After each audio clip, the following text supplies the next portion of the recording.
Okay, when we left off with Saw 3, you've got Jigsaw dead, Amanda dead, and the guy is going to try to find his daughter. That's where Saw 3 ends off. So you're thinking, what's Saw 4 going to do? It should logically be about the guy trying to find his daughter. But is it? And how's it going to go on with, your two main characters dead?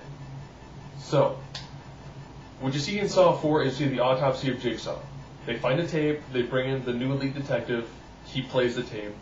Okay, autopsy scene, great, they do a pretty good job with the editing, the way the camera, the coloring, so the red is very vibrant and the rest is all fairly pale. The traps in the fourth one are actually pretty good. You got I call it the see no evil, hear no evil trap. One guy, his eyes are sewn shut, the other guy's mouth is sewn shut. There's a machine in the middle of them that's pulling they're attached to chains, pulling them closer to each other. One notices a key on the back of the other one's head, but you can't communicate to each other. So of course, they beat each other to death. Now of course, in the DVD version, they digitally added some blood. It looks kind of cheesy, I really didn't like that, but it's a couple seconds of footage, no big deal. So pretty much this is dealing with Riggs. Riggs was one of the SWAT guys in the second and third one. I don't know if he's mentioned in the first one. And pretty much everyone he knows is either captured or, in his mind, dead. The Dina Meyer character was one of his friends, died in the death of the angel trap. They finally found her body. He really wants to get her body down. They do lots of flashbacks. The flashbacks kind of set up the current people that he's trying to free from traps. Lots of flashbacks with Tobin Bell this time, because since he's dead, in order to explain his character, they do flashbacks. You get to see the origin of the pig mask, of the Billy the Saw puppet. You get to see what his first trap is, and the reasoning behind why he's doing kind of what he started doing. Now, the first guy he puts in his first trap ever was a guy who went to his wife's free clinic, slammed a door into her while trying to do it, maybe to try to rob it a little bit, caused a miscarriage. Now I'm pretty sure if you're somebody and your kid dies because of some careless jerk, and you're like, you know what, some people just don't deserve to live. Puts him in a trap that's like a Ginzu face mask. He has to push his way through it, have the trap open, or just sit there, he's got knives in his wrist, and just bleed to death. The trap breaks apart, he dives at Jigsaw, Jigsaw sidesteps, and he gets caught up in reciprocating wire. Dead. Good. Nice way to finish him off. Now we go to Riggs. Riggs' wife is concerned, you really have to just take time off from this case. All of your friends are being, hurt and whatnot. Take some time off, just relax. Come with me, leave the case for a weekend. He can't, she leaves, he gets jumped. He more or less is told, listen, Detective Matthews is alive. Don't do anything. Don't try to save anybody. Don't try to be the hero. And everything will be fine. Of course, he has to be the hero. That's what he does. He's walking around his house and he finds, someone in a pig mask attached to a machine. Goes to help them. Finds out that the woman behind the mask is a hooker. And her hair is caught between all these, tines, gears. And as it's going to essentially scalp her. And of course, he has to help her, and he does. He helps her, she then tries to stab him. Doesn't work. He gets past that one, goes on to the next person that he should have just not tried to save. Puts the person beats up and rapes women, but tapes it. Yeah, creepy guy. Kind of, from a victim blame standpoint, he gets what he deserves.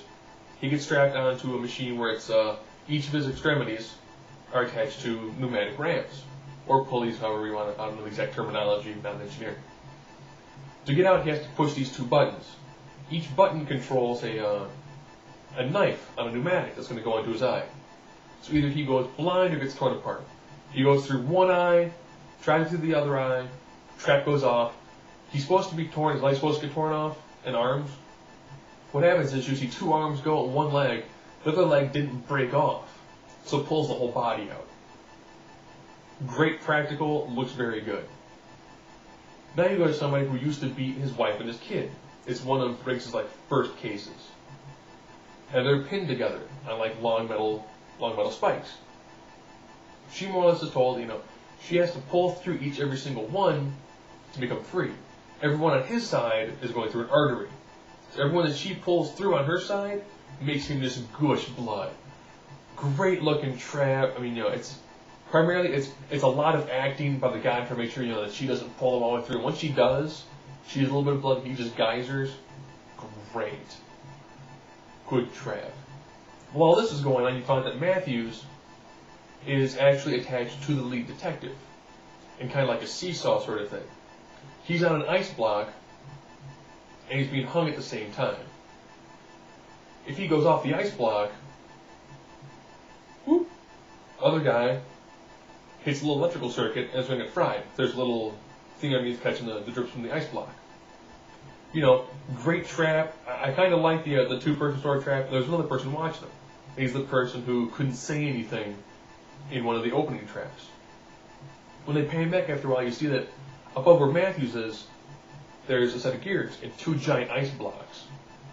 So if the timer goes off and Riggs is trying to save him,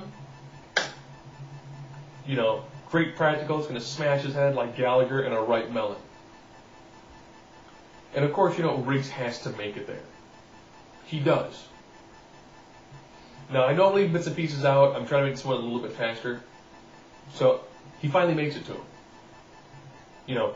Trap hits. Matthews is dead. Other one falls down. You think, oh, he's going to get electrocuted. It's going to be great. Electricity's not going off. Guy gets up. Goes walking past Riggs, who was shot. Slams the door behind him. Turns the lights on, slams the door behind him. So now Riggs is going to die kind of like, what we saw in the first trap. When the person was like, oh yeah, your key went down the sinkhole, door's shut, you're just going to lay in here and die. And while he's walking through, you hear the argument between Jigsaw, Amanda, and Jeff and Lynn. That's the end of Saw 3.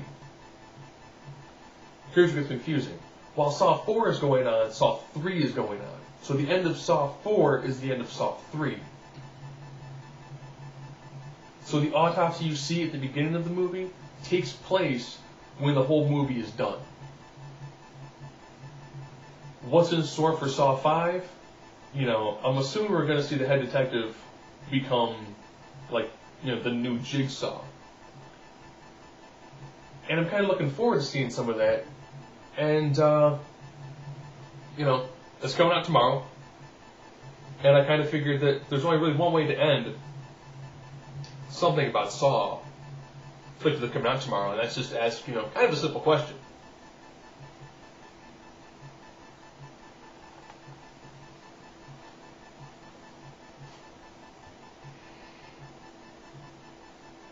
Do you want to play a game?